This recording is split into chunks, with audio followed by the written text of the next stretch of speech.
Breaking the silence and ensuring that the voices of victims are heard. France is coming to terms with the fact that very often sexual abuse and rape cases are known about but ignored. Students at one of the country's leading schools say they have been told to get over it and that worse things could happen. The situation at the prestigious Institute of Political Studies, or Sciences Po, have been under the spotlight after one of the teachers, a high-profile intellectual, was accused of abusing his own stepson. The director of the school then resigned after admitting he knew about that case and it did not act earlier. The Sciences Po scandal started trending under a new hashtag, Sciences Peur, which means science pigs. It was started by our guest today, Anna Toumazoff. Welcome to the show, Anna, and thanks for your time. Tell us firstly this hashtag. What was the moment and precise reason you decided to start this hashtag? Yeah, it's because we were hearing a lot of things and seeing Sciences Po Paris associations who were fighting for their director to resign, as he was supposed to be aware of Duhamel actions. And in the same time, Sciences Po Bordeaux, associations in Sciences Po Bordeaux were collecting hundreds of testimonies to give it to the administrations. And lately, Juliette, a student from Sciences Po Toulouse, shared a letter to her rapist on Facebook.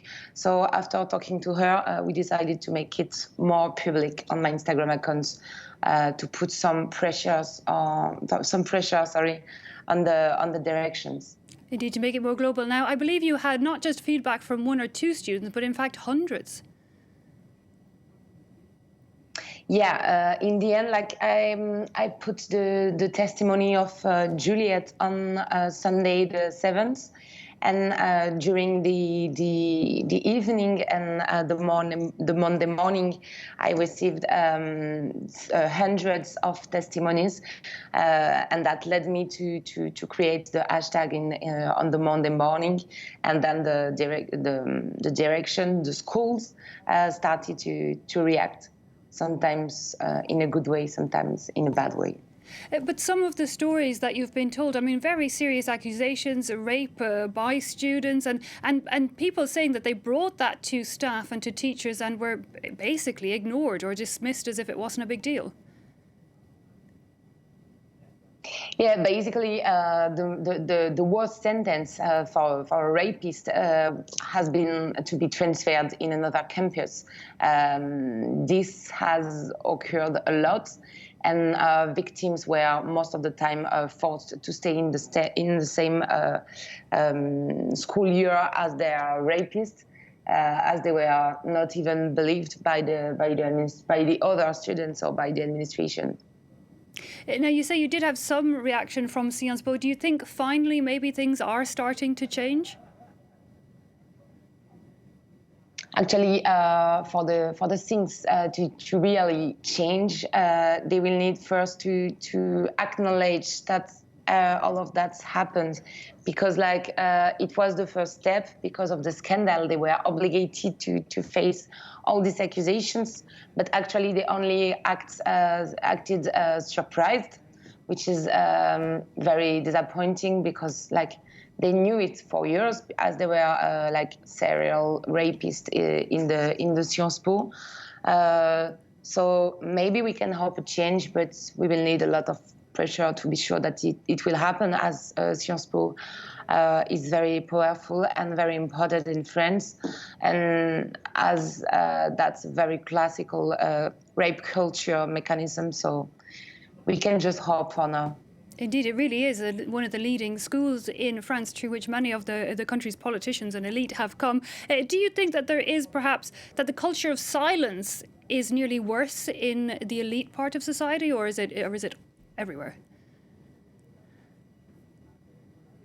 Now, I think this is not new, actually. Women have, unfortunately, always been raped.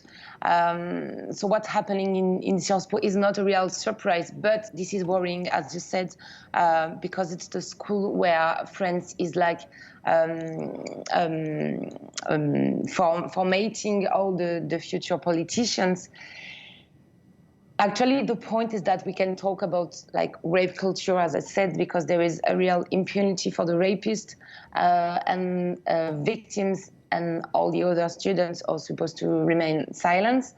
But the point is like all this mechanism you can after the studies you can find them in the political world, which is very worrying. So it's more about like we know that it's happening everywhere, but the problem with Sciences Po is the symbol. It's very hard to see that actually.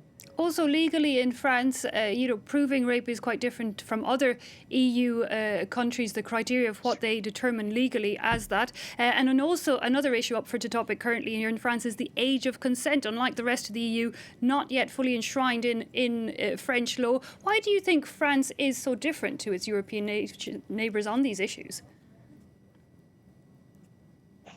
Maybe it's cultural because, as you can see with the Sciences Po story, you get a lot of problem. It's a lot about silence. It's a lot about reputation as well, which is in the end very French.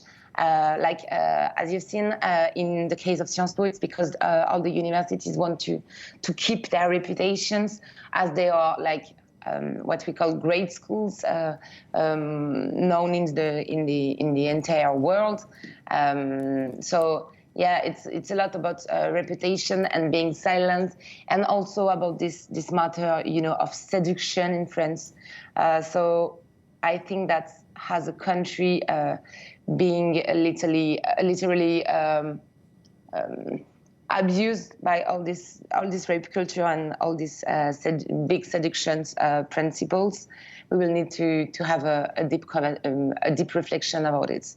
Indeed, and hopefully perhaps social media will serve good at breaking that taboo and helping women find other voices to stand with them.